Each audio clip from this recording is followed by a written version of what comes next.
আসসালামু আলাইকুম রহমতুল্লাহ। যদি এরকম হয় যে আপনার সামনের দুই দাঁতের মাঝে ফাঁকা, কথা বলতে গেলে বা হাসতে গেলে ওরকমভাবে আত্মবিশ্বাস পান না এবং আপনি চাচ্ছেন এর একটা স্থায়ী সমাধান, তাহলে এই ভিডিওটা আপনার জন্য।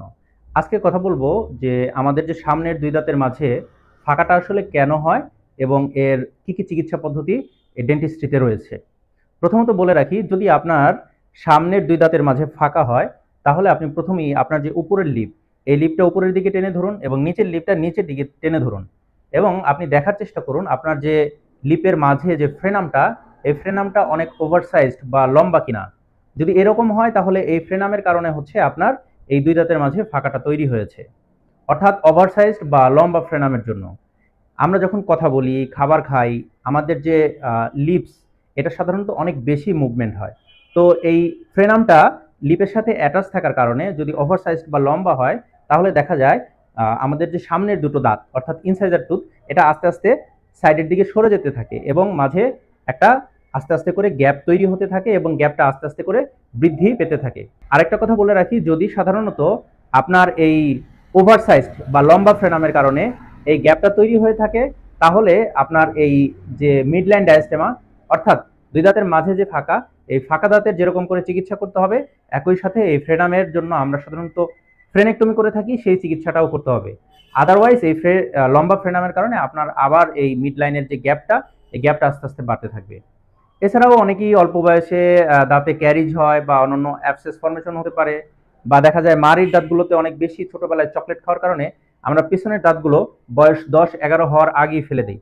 অর্থাৎ দুধ দাঁত, যে মাড়ির দাঁতগুলো থাকে, এগুলো আমরা বয়স 10-11-র আগেই ফেলে দেওয়ার কারণে দেখা যায় যে এই সামনের দাঁতগুলো আস্তে আস্তে পেছনের দিকে শিফট হতে থাকে এবং একটা সময় এই পেছনের দাঁত আর্লি এজে ফেলে দেওয়ার কারণেও দুই দাঁতের মাঝে গ্যাপ তৈরি হতে পারে। আরো কিছু কারণ রয়েছে এই দুই দাঁতের মাঝে গ্যাপ তৈরি হওয়ার জন্য, যেমন জেনেটিক কজ, অর্থাৎ বাবা, দাদা বা নানা বা বংশধরে যদি কারো এরকম থেকে থাকে যে জেনেটিক্যালি এরকম একটা গ্যাপ ছিল, তাহলে সন্তানের সেই ক্ষেত্রে এই দুই দাঁতের মাঝে গ্যাপ তৈরি হতে পারে।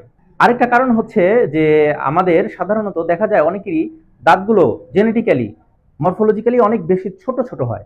তো দাঁতগুলো যদি অনেক বেশি ছোট ছোট হয়, তখন দেখা যায় যে সাধারণত দুই দাঁতের মাঝে তো একটা গ্যাপ থাকেই, মিডলাইন ডায়াস্টেমা, এবং দেখা যায় অন্যান্য দাঁতগুলোর মধ্যেও একটা গ্যাপ থাকে বা ডায়াস্টেমা থাকে। তো সাধারণত এইসব কারণেই আমাদের যে দুই দাঁতের মাঝে গ্যাপ বা ফাঁকা ফাঁকা সাধারণত হয়ে থাকে।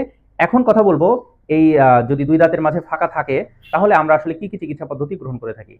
আমাদের ডেন্টিস্ট্রিতে সাধারণত বলা হয়ে থাকে যে যদি আমাদের দুই দাঁতের মাঝের যে গ্যাপটা, এই গ্যাপটা 2 মিলিমিটারের কম হয়, তাহলে বর্তমানে লেজার ফিলিং বা লাইট কিউর কম্পোজিট ফিলিং নামে এক ধরনের ফিলিং রয়েছে, যেটা খুবই অ্যাস্থেটিক ফিলিং।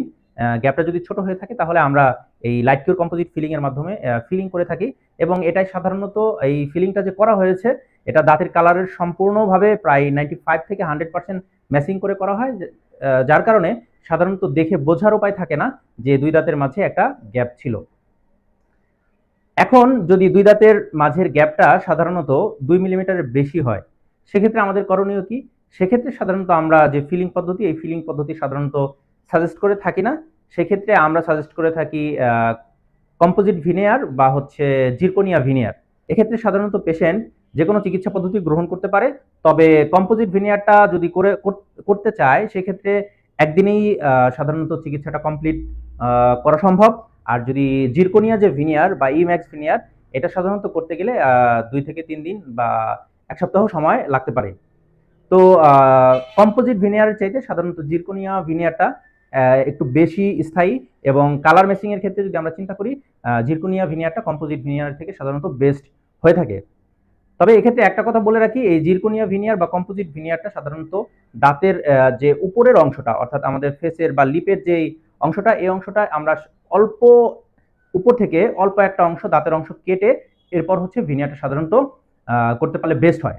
আর যদি দেখা যায় যে এই দুই দাঁতের মাঝে গ্যাপ আছে এবং দাঁতগুলো সাধারণত আঁকাবাঁকা রয়েছে, সেক্ষেত্রে আমরা দুই ধরনের চিকিৎসা পদ্ধতি সাধারণত গ্রহণ করে থাকি বা পেশেন্টদেরকে সাজেস্ট করে থাকি। একটা হচ্ছে অর্থোডন্টিক ব্রেসেস, আর একটা হচ্ছে অ্যালাইনার।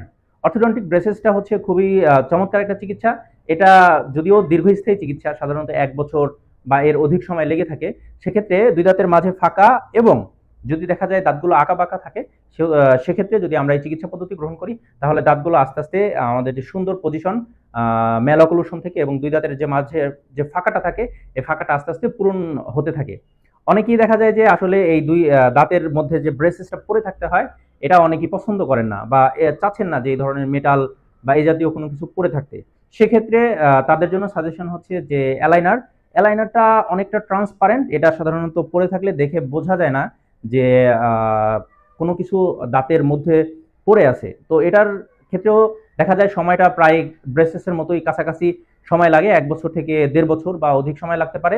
এটা কতটুকু দাঁতের যে ম্যালঅক্লুশন বা আঁকাবাঁকা কতটুকু আছে এবং দুই দাঁতের মাঝে ফাঁকাটা আসলে কতটা, এটার উপরে ডিপেন্ড করে। তো অনেক ধরনের চিকিৎসা পদ্ধতি আছে। আপনার যদি দুই দাঁতের মাঝে এরকম ফাঁকা থাকে, তাহলে নিকটস্থ যে বিডিএস ডিগ্রিধারী চিকিৎসক বা সরকার অনুমোদিত চিকিৎসক, ওই চিকিৎসকের কাছে যান। সে আপনার দুই দাঁতের মাঝের যে ফাঁকা হওয়ার কারণ, প্রথমে এই কারণ খুঁজে বের করবেন এবং সে অনুযায়ী চিকিৎসা করবেন। সবাই ভালো থাকবেন।